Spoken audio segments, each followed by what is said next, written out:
nacer por cesárea y murió unos días después. Hola Carolina, ¿cómo estás? Hola María, ¿qué tal? Bueno, esta convocatoria para el 11 de octubre y ¿por qué la gente piensa que no le va a pasar? ¿Por qué para este nombre para que no te pase? Sí, para que no te pase, principalmente es porque creemos que no te pase es lo más importante, porque a nosotros ya nos pasó, lo que no implica que obviamente no te vuelva a pasar. Pero si te pasa, porque uno no puede ser utópico y pensar que la inseguridad va a terminar mañana, si nos toca pasar un hecho como el que nos tocó, por lo menos que la gente tenga otras herramientas. O sea, entendemos que para la gente es difícil ponerse de este lado, porque uno no se imagina con un hijo asesinado. Yo también miraba estos casos por la tele, me asombraba, me angustiaba. Pero creo que exigir es la única herramienta que tenemos como sociedad. Exigir a la justicia que nos empiece a mirar, a las víctimas. ¿Y a vos cuando te pasó todo esto, qué sabías de qué tenías que hacer? Yo no sabía absolutamente nada, por eso me parece interesante estos debates, porque digo, la gente está preparada de otra manera. Nosotros la realidad es que ni siquiera sabíamos que necesitábamos un abogado. Yo en principio estaba en terapia intensiva, o sea que todo el primer momento no lo viví, el momento de la investigación, de la primera parte de la investigación, el momento de decidirse por un abogado, fueron cosas que le tocó vivir a mi marido junto a mi hermano y mi cuñada. La realidad es que ni siquiera yo sabía que necesitabas un abogado, que tenías que pagarlo. Uno no confía en que, no sé, uno piensa, le pasa una cosa así, y bueno, la justicia va a actuar de oficio. Y la realidad es que esto no es así, que la justicia está a favor del delincuente. Y creo que gran parte de la respuesta a la inseguridad está del lado de la justicia.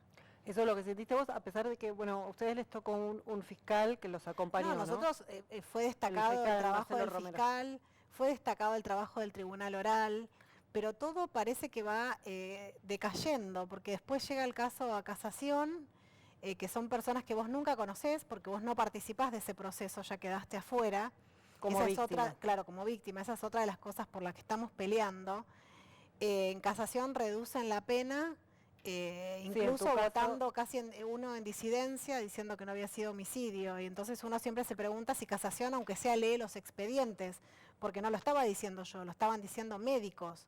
O sea, como que en un punto abordan... que en el caso tuyo, a Isidro fue un fallo ejemplar en el sentido que Isidro nació por cesárea y el fiscal logró que se lo tomara como homicidio, que lo que había sucedido, porque Isidro murió producto de la bala que vos recibiste. En realidad fue un homicidio porque también Isidro, primero porque yo estaba en fecha de parto, Isidro logró sobrevivir.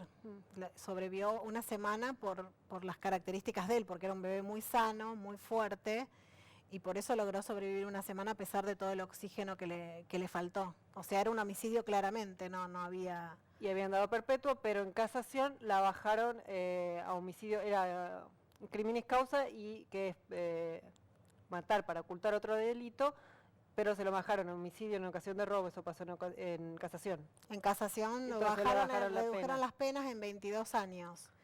Que a simple vista, sentiste con eso? La realidad es que en principio decepción, pero bueno, uno piensa, 25, 22, o sea, como que no ves gran diferencia. Primero tenemos que empezar a dejar de llamar cadena perpetua, porque perpetuo es la muerte, no hay una cadena perpetua. En todo caso hay una prisión de 25 años.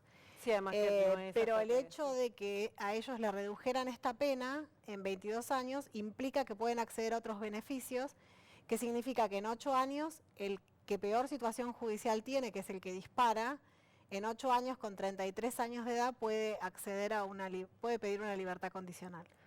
Y todas estas cosas de reacción que hubo de algunas personas ante el robo, porque es muy fácil decirlo cuando uno está sentado, ¿no?, en un escritorio. Cuando a vos te pasó que te dispararon, si hubieras tenido un arma, que sentís que hubieras reaccionado? No, yo lo que siento es que lo expliqué. Vos estuviste consciente. Sí, yo estuve consciente, lo expliqué en un programa de radio, cuando hablaban de este médico que mata al delincuente.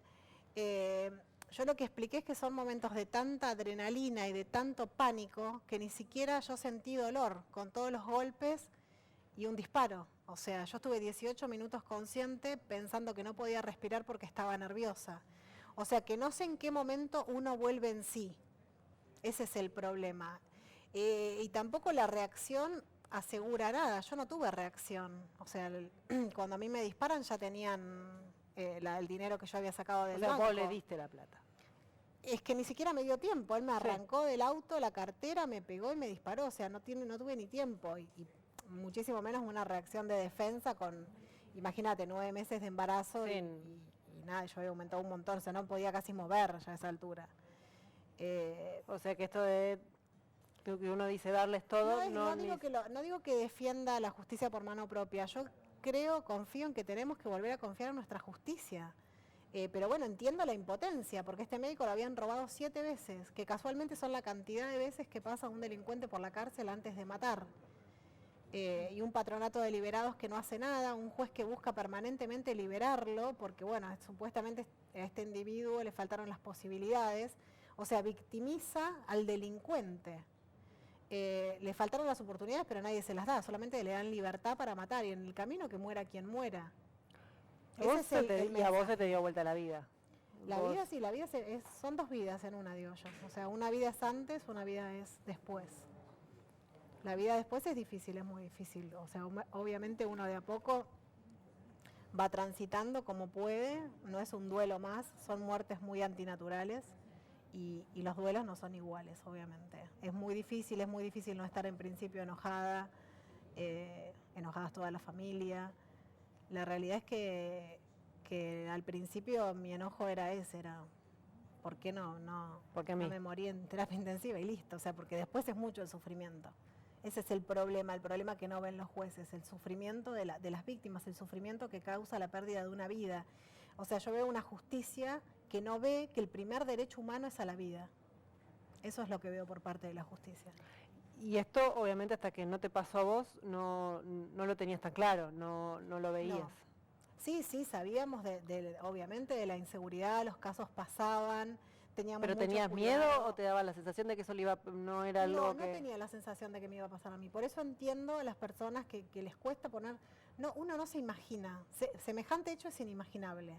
O sea, sí teníamos muy en cuenta a la hora de entrar el auto, por ejemplo, esas cuestiones, pero la realidad es que no. Para mí era totalmente inimaginable. Después uno sí se culpa de haber ido al banco, de haber hecho esto, de haber hecho el otro. La realidad es que es lo que me tocó, que yo no podría haber hecho nada. Sí, es hacer tu vida normal. Y que vinieron a matarme, no vinieron a robarme. Y acá también aún viendo que estabas embarazada. Aún viendo que estaba embarazada, vino a matarme, porque si me hubiera querido robar ya el dinero lo tenía. Y en todo esto del criminis causa que nombrabas vos, también hay una cuestión que desde Usina de Justicia discutimos mucho, porque la intención de homicidio parece casi nada, cuando en realidad tuviste la suerte de sobrevivir. O sea, yo estuve un mes en terapia intensiva, yo me podría haber muerto 3 veces, o sea, 3 veces en riesgo de vida real, que le decían a mi marido, bueno, no de sabemos esta no las sale, próximas horas que puede pasar. Entonces, una intención de homicidio también, o sea, debemos empezar a poner penas justas. Si uno quiso matar a alguien, es casi como matarlo, o sea, el otro tuvo la suerte de sobrevivir, o no, como en mi caso, pero bueno. Y cuando vos lo estuviste enfrente, porque digo, uno además de que, en tu caso, que perdiste a tu hijo, después tenés que enfrentar todo el proceso judicial, que hay que acompañarlo, en tu caso además tenías que ser testigo, y verle las caras. Sí, yo me pasé 2 años esperando el juicio y realmente quería verlos. Yo no había hecho el reconocimiento, o sea que yo en el juicio mismo reconocí quién me había disparado. Y uno también llega con otra ingenuidad, que es que va a encontrar a personas arrepentidas de lo que han hecho, porque uno piensa, bueno, después habrán pensado qué es lo que hicimos, matamos un bebé. La realidad es que no tiene nada que ver con lo que va a pasar. Eran 5 personas que realmente ni les interesaba el lugar donde estaban, ni les interesaba escucharme, estaban aburridos, se dormían. Entonces yo pienso, ¿qué hicieron esos 2 años en la cárcel? ¿Y te parece que en las cárceles hay posibilidades de que salgan mejor, no? Así como están las cárceles hoy, no, de ninguna manera me parece que hay posibilidades. Pero también entiendo que habiendo un 32% de pobreza, entiendo el dilema del gobierno en dónde derivar los fondos, porque hay personas, el otro día mostraban el estado de las cárceles, y hay personas que son inocentes y viven de la misma manera. Entonces, bueno, no sé quién está primero, eso es un dilema que tiene el gobierno seguramente, pero las cárceles seguramente hay que mejorarlas, eso no se discute, pero creo que hay que ponerse del lugar de la víctima. Eso es lo que tiene que empezar a hacer la justicia, porque todo parece peleado para el delincuente. Peleamos por las cárceles, peleamos por la no reincidencia, por la no estigmatización, olvidándose que hay un muerto y que hay familias destruidas. Sí, porque, bueno, en tu caso además se trataba de una criatura que estabas obviamente esperando seguramente con mucha ansiedad y alegría. ¿Cómo es o sea, porque vos pasás a ser víctima toda tu vida? Exactamente, eso es lo que yo digo cuando hablan tanto de la estigmatización del delincuente, que tratamos de cuidarlo, de que la reincidencia no es reincidencia, casi que borramos los antecedentes. Y la víctima no tiene otra opción, la víctima es víctima.